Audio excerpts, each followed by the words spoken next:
하나님의 말씀은 창세기 3장 1절에서 13절의 말씀입니다.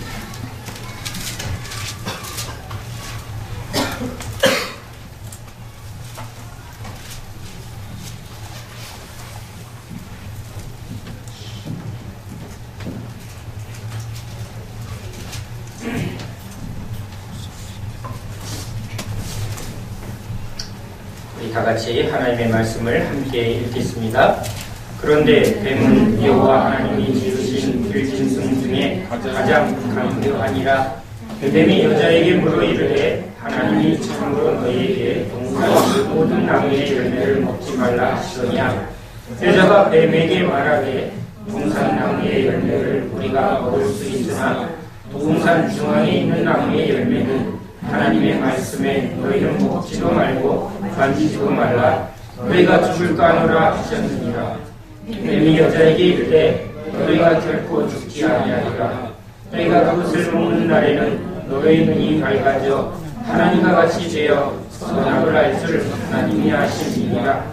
여자가 그 나무를 본즉 먹음직도 하고 보암직도 하고 지혜롭게 할 만큼 탐스럽기도 한 나무이니라. 여자가 그 열매를 따먹고 자기와 함께 있는 남편에게도 주매 그도 먹은지라. 이에 그들의 눈이 밝아져 자기들이 거짓 줄을 알고 무화과 나무 잎을 엮어 침하로 삼았더라. 그들이 그날 바람이 불 때 동산에 거니시는 여호와 하나님의 소리를 듣고 아담과 그의 아내가 여호와 하나님의 낯을 피하여 동산 나무 사이에 숨은지라. 여호와 하나님이 아담을 부르시며 그에게 이르시되 내가 어디 있느냐. 이르되 내가 동산에서 하나님의 소리를 듣고 내가 벗었으므로 두려워하여 숨었나이다. 이르시되 누가 너의 벗었음을 내게 하였느냐.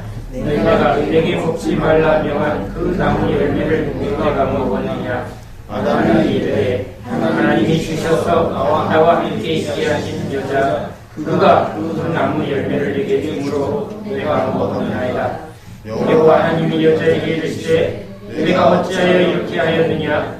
여자가 이르되 뱀이 나를 뱀으로 내가 먹었나이다. 아멘.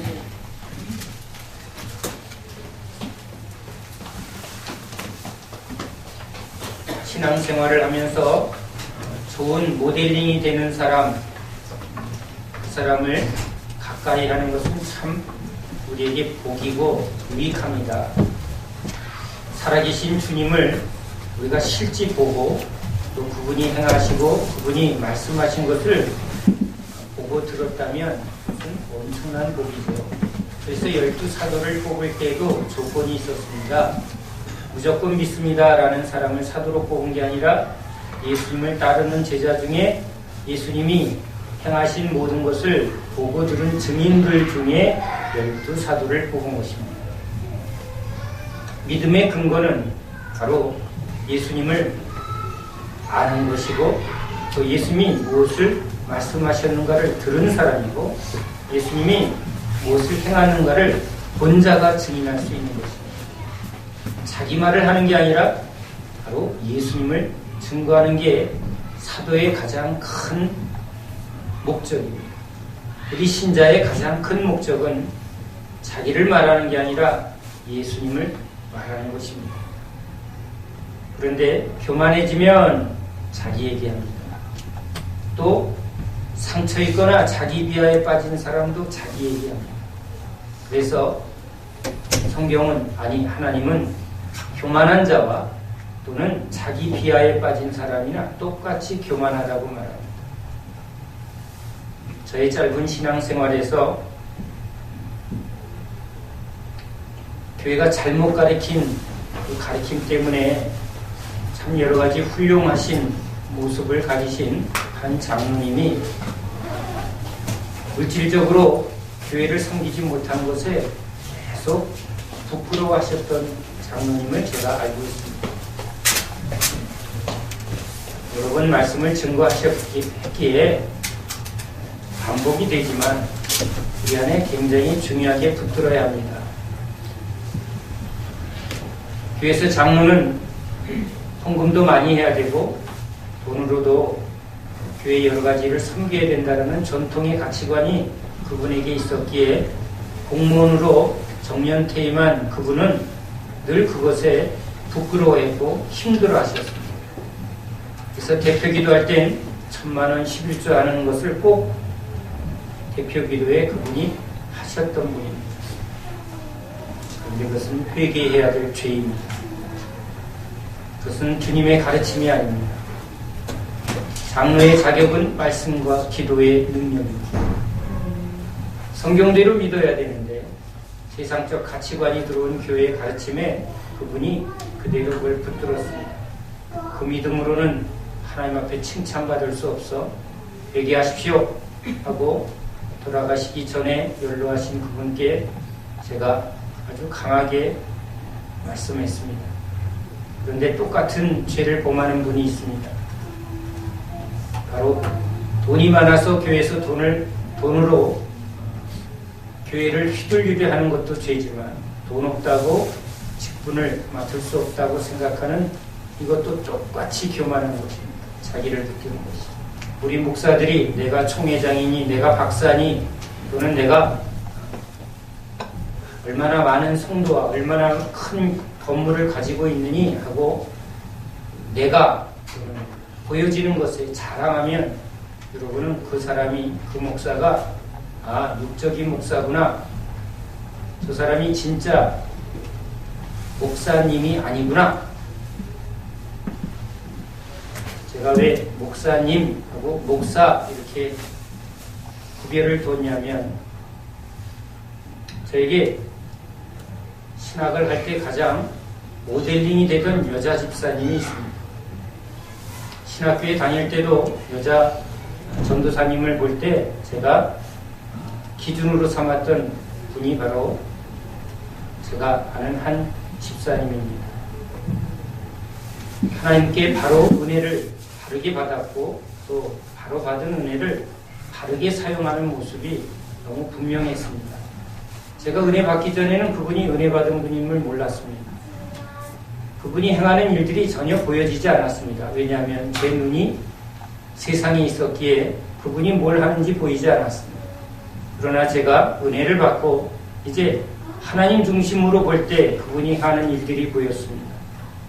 구역도 몇 개나 챙기고 또 아무도 시키지 않은 베트남 사람들 모여있는 곳에 가서 성경 공부를 합니다. 독거노인들 일부러 찾아다니면서 반찬 봉사합니다. 아무도 모릅니다. 아무리 힘들어도 새벽 기도를 통해서 기도의 줄기를 놓치지 않으려고 얼마나 애쓰는지 모릅니다. 그것은 지금도 캐나다에 가서 똑같이 신앙의 중심은 항상 교회 근처에서 새벽 기도 중심으로 기도 줄기를 놓치지 않으려고 얼마나 애쓰는 분인지 모릅니다. 은사도 충만하고 말씀도 깊이가 있습니다.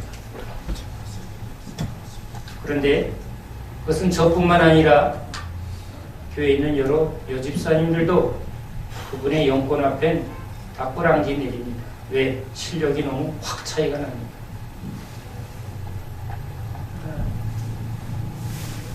그런 것처럼 신앙은 너무나 분명해야 되는데 자기 비하에 빠져도 자기를 나타내고 교만에 빠져도 자기를 나타냅니다. 결국은 신앙은 자기를 십자가에 못 박고 예수를 증거하는 삶, 예수를 나타내는 삶, 예수가 사는 삶, 그게 우리 신앙의 목표입니다. 예수가 잘 안 나타나서 문제지 우리 신앙은 점점 주님이 안 나타나는 게 아니라 점점 내가 죽고 점점 예수님이 나타나는 삶, 이게 우리 신앙의 길이어야 합니다. 전에는 내 얘기가 많았지만 이제 점점 주님의 이야기가 많아져야 합니다.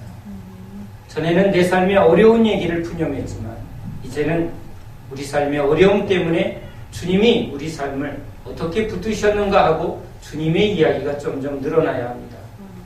때로는 우리 삶에 여러 가지 풍요와 좋은 일이 있을 수 있습니다. 그런데도 그때 우리가 자랑할 것은 주님이 하셨음을 자랑해야 합니다.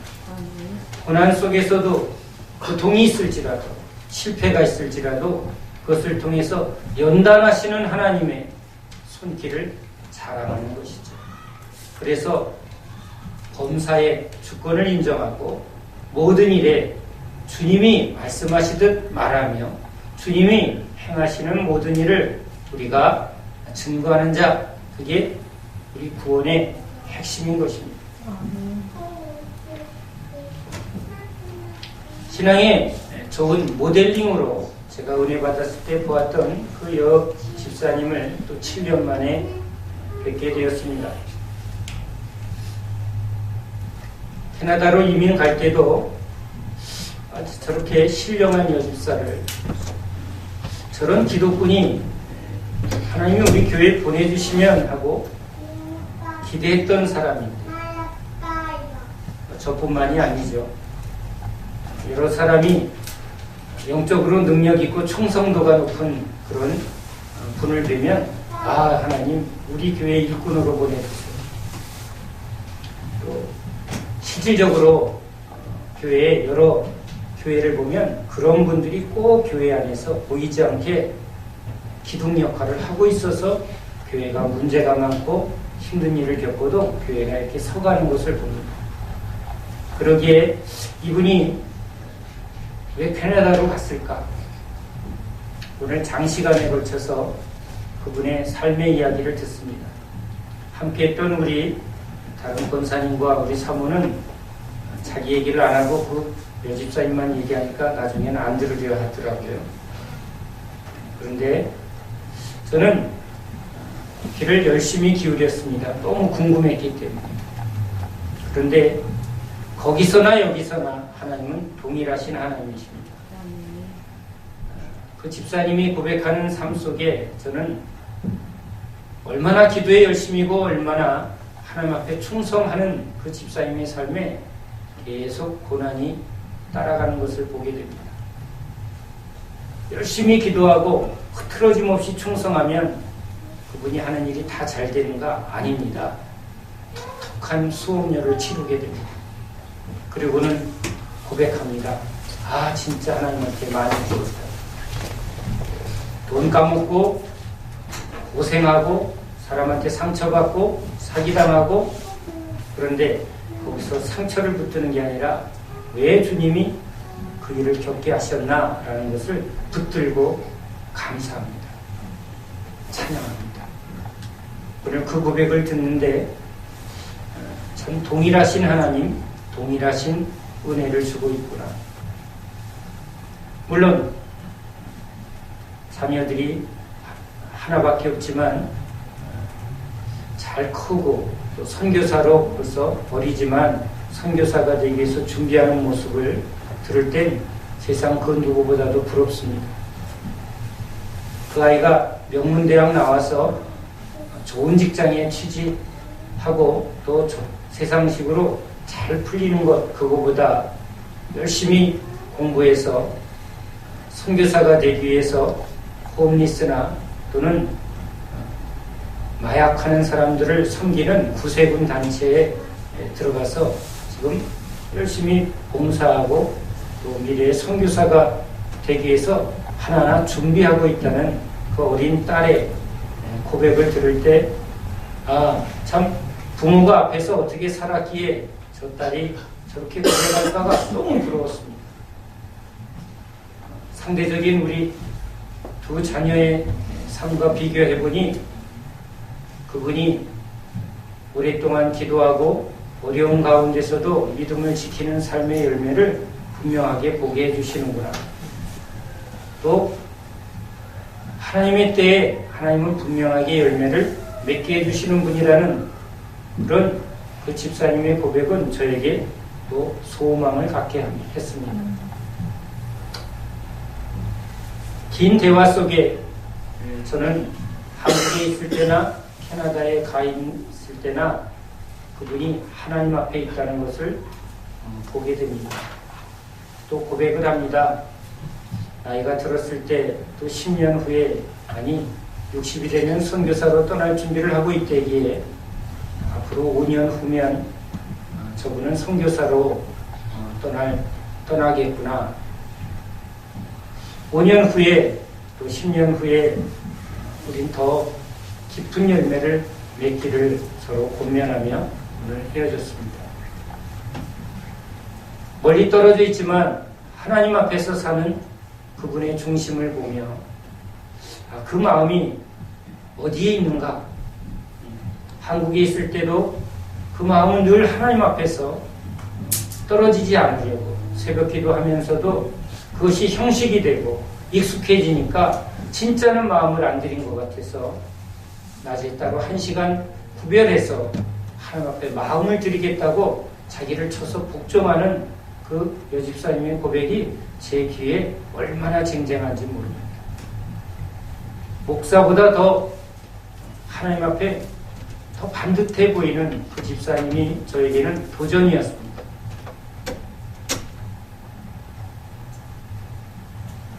제가 여러분에게 그런 믿음의 도전이 되는 모델이 되고 싶습니다. 여러분이 자녀들과 또 이 마지막 때에 저 집사님 보면 진짜 믿는 게 뭔가 그게 느껴져, 이런 말을 듣는 여러분이 되기를 간절히 소망합니다. 뭐가 남을까요? 떠난 지 10여 년이 지났는데 10여 년 만에 만난 권사님, 그러나 제가 보기엔 종교적인 생활을 하는 권사님의 모습은 별로 달라진 게 없습니다. 그러나 하나님 앞에 중심을 두었던 그 집사님은 제가 보아도 믿음의 진보가 느껴집니다. 그분과 헤어지고 오면서 오늘 이 질문을 저에게 하고 여러분에게 하고 싶습니다. 내가 어디 있느냐? 내 마음이 어디 있느냐? 우리 주님이 아담에게 물었던 질문이지만 늘 우리에게 하시는 질문입니다. 아담아, 어디 있는지 아시죠? 왜 저러는지 아시죠? 그래도 아담에게 말합니다. 내가 어디 있느냐? 에덴에 있죠. 에덴에 있습니다. 하나님 피할 곳이 어디 있습니까? 그러나 네 마음이 어디 있느냐? 두려움에 숨고 또 지금 하나님 앞에 벌거벗었으므로 도망치는 그 마음이 주님에게서 멀어지고 있습니다. 죄를 지면 우리 마음은 멀어집니다. 도망갑니다. 아이들이 게임에 빠져 있으면 그 마음이 게임 속에 들어가서 우리가 뭐라고 해도 옆에 있는데 옆에 있지 않습니다. 몸은 옆에 있는데 마음은 지금 완전히 딴 데가 있습니다. 바람난 남자가 그 마음이 어디 있나요? 딴 여자에게 가 있습니다. 똑같습니다. 주님이 내 마음은 어디 있느냐? 우리 아이들의 마음이 어디 있는지 다 보이지 않습니까? 주님이 우리를 보면 그렇게 보이실 것입니다. 네 마음이 어디 있느냐? 아담이 거짓말합니다. 아담아, 어디 있느냐? 예, 여기 있습니다. 우리가 어디로 갑니까? 베드로가 말한 것처럼 부끄러워도 우리가 어디로 갈 수 있습니까? 어디로 피할 수 있습니까? 하고 주님 앞에 자기의 부끄러운 모습을, 자기의 허물을, 자기의 죄를 드러내고, 주님, 내가 죄인입니다. 내가 이렇게 속았습니다. 내가 이렇게 어리석었습니다. 하고 주님 앞에 내가 여기 있습니다. 하고 나오길 주님은 기대하고 있죠. 그런데 지금 아담은 그 마음이 주님 앞에 도망하고 있고 숨고 있고 피하고 있습니다. 우리 마음도 하나님 앞에 그럴 때가 참 많은 것 같습니다. 자기 행위만 봅니다. 날 미워할 거야. 우리 아이들이 다 그런 생각을 합니다. 점수를 빵점 맞으면, 아니 잘못 맞으면 고개를 푹 숙이고 이 성적표를 안 보이기 위해서 얼마나 애를 쓰고 심지어는 조작할 궁리를 한 거죠. 여자분들은 성적표 조작의 유혹이 있었는지 모르겠지만 남자들은 성적표가 나올 때마다 이 성적표에 이 조작의 유혹을 얼마나 많이 가졌는지 모릅니다. 그래서 영화 중에 그런 조작과 위조에 대한 영화를 보면 아주 그것을 바라보는 그 마음이 좀 들립니다. 야, 저 제주 너무 좋다. 깜짝같이 속이는구나. 우리 안에 아주 죄성이지. 주님을 속이고 싶고 사람을 속이고 싶고 자기 실력이 드러날까 봐 성적표를 어떻게든지 감추고 싶어서 술을 부리고 거기다가 뭔가 조작을 하려고 했던 그 어리석은 우리들의 모습이 전형적인 우리의 모습이죠. 그런데 지금도 많은 사람들의 만남 속에 그러한 모습을 보입니다. 드러내기를 두려워하고 또 감추며 또 위조하려고 적당히 포장하고 감추고 가리우는 우리의 모습을 보입니다. 그러나 마음은 이미 딴 곳에 숨어 있습니다. 마음이 드러나지 않으면, 마음이 함께하지 않으면 우리는 참된 관계를 맺지 못합니다. 아이들도 같이 있지만 아이들이 딴 곳에 가 있는 아이처럼 완전히 마음을 게임에, TV에, 놀이에 빼앗긴 애랑 대화가 안 됩니다. 눈을 똑바로 마주치려 해도 눈이 마주쳐지지 않습니다. 우리 청년들도 마찬가지죠. 진지하게 눈을 마주치며 자, 우리 한번 제대로 해보자. 그런데 눈을 마주치지 않습니다. 그러면 결국은 도망갑니다. 목사님 이랬어요. 하고 도망가 버립니다. 저 도망간 뒤에 얼마나 더 큰 고통이 있을까? 저 마음은 얼마나 힘들까? 이해는 되지만 결국은 자기를 붙들고 숨고 도망하고 회피하고 또 핑계대는 그런 모습들이 지금 계속 일어나고 있습니다. 왜 그럴까요? 교만하다고 말합니다. 내가 잘하면 내가 헌금도 하고 내가 세상에서 좋은 직책도 갖고 또 뭔가 번듯한 일을 하고 있으면 더 당당하게 나와서 나 뭐 좀 시켜주세요. 그렇게 할 사람들은 많습니다. 얼마나 교만한지. 결국은 자기를 높이고자 하며 낮아진 자기도 어떻게든지 도망치려고 하는 것도 자기를 진짜는 드러내려 함이 아니지. 너는 누구냐? 예, 나는 야곱이에요. 나 속이는 자예요. 나 망한 자예요. 나 흙이에요. 그럴 때 주님이 그래, 내가 너를 바꾸마 하고 이스라엘로 바꾸고 또 믿음의 사람으로 바꿔주십니다. 네, 내가 죄인입니다. 주님 내 안에 능력이 없습니다. 그럴 때 주님이 의인으로 바꾸시고 능력 주시는 자 안에서 할 수 있는 믿음의 사람으로 바꿔주시는 거죠. 그런데 참 우리는 뭔가를 가지고 주님 앞에 서길 원하고 사람 앞에 높여지길 인정받길 원하는 그 교만을 결코 버리지 않습니다. 내 마음이 어디 있느냐? 사람들의 마음을 계속 하나님이 보고 계십니다. 우리 그 집사님도 캐나다에서 수많은 외국인들과 함께 일을 하면서 사람들이 관계에서 계속 부딪히고 또 차별하고 또 나라와 나라끼리 얼마나 다른 그 문화적 충돌 속에 살아가는지 모릅니다. 얼마나 힘든 이민사회인지 그 이야기를 들으면서 먹먹합니다. 여기만 힘든 게 아니라 거기도 힘듭니다. 아니, 온 세상이 힘듭니다. 참 먹고 살기 힘들고요. 참 사람들하고 같이 일하면서 살기 너무너무 힘든 게 이 세상 어디서나 일어나는 일입니다. 그런데 그 가운데서도 진짜 주님의 마음을 품고 그 영혼을 바라보면 그 외국인들의 마음을 열고 또 통하고 또 서로 사랑하는 데까지 나아가는 것을 그 집사님이 고백을 합니다. 누구든지 진짜 자기 마음을 알아주고 또 품어주기를 너무너무 고대하고 있는 것이죠.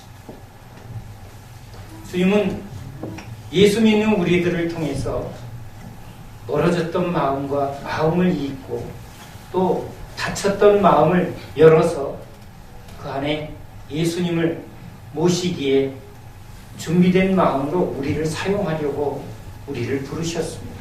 근데 우리가 먼저 주님 앞에 마음을 여는 법을 배워야 되겠죠. 주님 앞에 서는 법을 배워야 하겠죠. 주님 앞에 마음을 두고 주님 앞에 우리 중심을 두는 것이 뭔가를 우리가 먼저 경험해야 되겠죠. 기도가 뭡니까? 우리의 소원을 하나님 앞에 아뢰는 게 기도일까요? 아닙니다.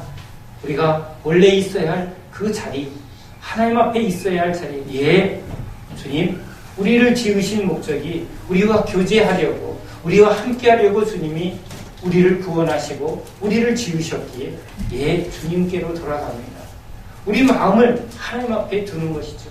아이들이 맛있게 밥을 먹으려고 엄마가 차려놓은 밥상 앞에 앉아서 밥 줘 하고 이렇게 소리를 내면 부모는 너무너무 기쁜 것입니다. 아이들이 부모를 바라보며 똘망똘망한 눈으로 부모를 바라보고 어머니를 바라볼 때 부모는 세상 그 무엇보다도 행복해집니다. 하나님도 그렇죠. 주께 시선을 모으고 주께 마음을 두고 주님을 즐거워하고 주님이 주시는 이 하나하나의 모든 것을 소중히 여기는 그 어린아이 같은 마음을 주님은 요구하는 것이지 우리에게 무엇을 요구하겠습니까? 그런데 우리는 우리 안에 이 교만병을 참 포기하지 않는 것 같습니다. 세상 그 방식을 결코 포기하지 않는 것 같습니다. 그래서 우리 마음은 쉴 새 없이 헛된 것에 계속 마음을 쏟아냅니다. 보물이 있는 곳에 내 마음이 있는, 내 마음이 어디 있느냐는 질문 속에 지금 우리 마음이 어디로 가 있는가? 우리가 중요하다고 여기는 것. 자기 자신이 중요하면 창피해서 숨습니다. 자기가 소중하다는 것이죠. 자기밖에 없는 겁니다. 나병이죠. 진짜 문둥병은 나병입니다. 계속 자기한테 있어요. 내 기분이 어떻고 내 감정이 어떻고 계속 나에 빠져버리는, 이것은 저와 여러분의 아주 모두가 공통적으로 겪는 병의 핵심입니다. 목사도 나병이 얼마나 심한지 모릅니다. 나를 무시했어. 나한테 잘해주네. 나병. 나한테 잘해주면 이쁜 집사.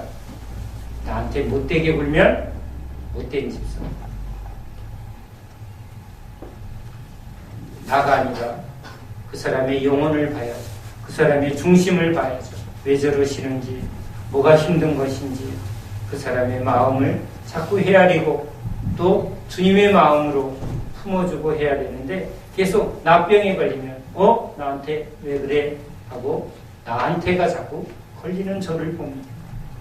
내가 점점 커져 있는 것이다. 내 마음이 어디 있는가? 주님께 둔 게 아니라 자꾸 나한테 집중되어 있을 때 나타나는 현상입니다. 주님이 이 한 해를 마감하며 한 해 동안 너희들이 내 앞에 머물려고 한 그 시간을 주님이 계산해 두십니다. 주님 앞에 드린 것은 주님이 철저히 계산하는 분입니다. 여러분, 은혜를 말씀하시지만 공의로운 분입니다.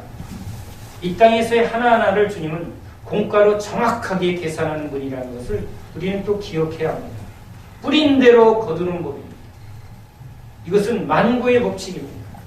여러분, 하나님 앞에 드려지는 우리의 모든 시간은 하나님이 받으십니다. 그 하나하나가 쌓여서 여러분 열매가 되는 것입니다. 헛된 것이 없습니다. 뿌린 만큼이지, 중심을 들인 만큼입니다. 마음을 지키려고 하면 우리도 관계에서 서로를 소중히 여기고 서로에게 진실하고 서로에게 최선을 다하면 그 관계는 여러분 점점 좋아집니다. 점점 여러분 귀해집니다. 더 사랑스럽고 함께할 때, 더 소중히 여길 때, 작은 것에 서로 기뻐할 때 자꾸 그 사람 만나고 싶습니다. 그 사람이 있어야 좋습니다. 함께 있는 게 제일 좋습니다. 주님도 마찬가지.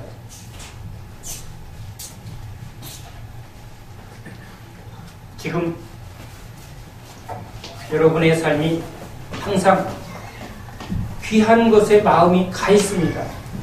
아이에게 마음이 가 있는 어미는 아이가 보이지 않으면 바로 마음이 아이를 찾습니다. 왜? 소중하기 때문에. 여러분, 여러분의 마음이 어디에 가 있습니까? 계속 주님을 집중하고 있습니다. 제가 재미난 것에 잘 빠지는 사람입니다. 오늘 집사님이 스키 타는 곳에서 기도받게 해서 스키장에 한번 간 적이 있는데 스키 한번 타보라고 그래서 옛날 기억을 하고 한번 호응을 좀 내봤습니다. 3시간 동안 얼마나 재미있는지 3시간 동안 주님을 한 번도 안 찾더라고요. 그래서 제가 깜짝 놀랐습니다. 야, 무섭다. 스키가 무섭다. 그리고 내가 무섭다. 3시간 동안 완전히 재미에 빠졌어요. 주님을 한 번도 안 찾다니. 그래서 탁구장에도 막 가고 싶다가도 안 갑니다. 1시간만 얼른 하고 오려고 애씁니다. 왜? 가면 빠지니까. 저는 그렇습니다. 저는 술도 먹으면 안 됩니다. 중독형이기 때문에. 여러분에게는 그냥 한 잔씩 먹으라고 권합니다. 여러분은 중독형이 아닙니다. 근데 주님한테는 중독됐으면 좋겠습니다. 네. 마음이 어디에? 사랑하는 것에, 귀한 것에, 가치 있는 것에 마음이 있습니다. 주님이 그렇게 물었습니다. 너 귀하니까, 가장 이쁘니까, 가장 아름답고, 가장 사랑스러우니까 그냥 눈에서 떨어지지 않는 것처럼 예수님이 나에게 가장 귀하냐? 내 마음이 어디 있냐? 너는 나를 아니? 나의 가치를 아니? 나의 은혜를 아니? 내가 보물인 줄 아니? 그 마음이 점점 커갔으면 좋겠습니다. 작년보다 올해가 주님을 아는 게 조금 더 깊어지고, 그래서 우리 마음이 주님 앞에 두는 시간이 점점 많아졌으면 좋겠습니다. 우리가 왜 기도해야 합니까? 왜 이렇게 수요일날, 금요일날, 주일날 또는 특별 기도회로, 그런데도 우리 마음 지키기가 참 쉽지 않습니다. 여러분이 여기 오지 않아도, 여러분이 설거지하면서도, 여러분이 아이를 보면서도 계속 주님을 찾는 사람들, 마음을 주님 앞에 두는 사람들, 그 사람이 믿음의 사람입니다. 그 사람에겐 항상 주님이 그 마음을 붙드시고 말씀하십니다. 그분이 우리 주님이시죠. 그 주님이 우리를 하나하나 만들어 가십니다. 그래서 두렵지 않습니다. 세상이 어려워져도, 또 경제가 어려워져도, 또 사람들이 뭐라고 해도 주님하고의 관계 속에 그 모든 것을 이기는 힘을 경험하게 됩니다. 얼마나 오래 하느냐? 주님이 우리에게 금요철야를 말하고 새벽 기도를 말하고 또 얼마나 오랫동안 기도했냐? 이걸 말하려 오지 않았습니다. 주님은 일상에서 날마다 모든 순간에 아버지의 뜻을, 그걸 우리에게 말하려고 우리에게 오셨습니다. 주님이 능력으로 자신이 원하는 것을 구하지 않았습니다. 얼마든지 하실 수 있죠. 기도만 하시면 주님이 뭘 못 가질 수 있습니다. 그런데 주님은 그것에 마음을 뺏기지 않았습니다. 오직 아버지께 뜻을 두고 아버지의 마음을 항상 붙들면서 그렇게 나아갔습니다. 그래서 아버지의 기쁨이 되셨죠. 여러분, 우리 마음을 지킵시다. 우리 마음을 주님 앞에 둡시다. 주님이 우리에게 가르쳐주지 않습니까? 기도를 오래 하셨는데, 그 권사님이 기도생활, 교회생활 오래 하셨는데 왜 하나도 안 바뀌었을까? 신앙이 왜 이렇게 안 바뀔까? 종교에 계속 붙들려서 진짜 주님하고 교제하지 않기 때문에 그렇습니다. 우리 기도회로 모였습니다. 진짜 내 마음을 주님 앞에 드립시다.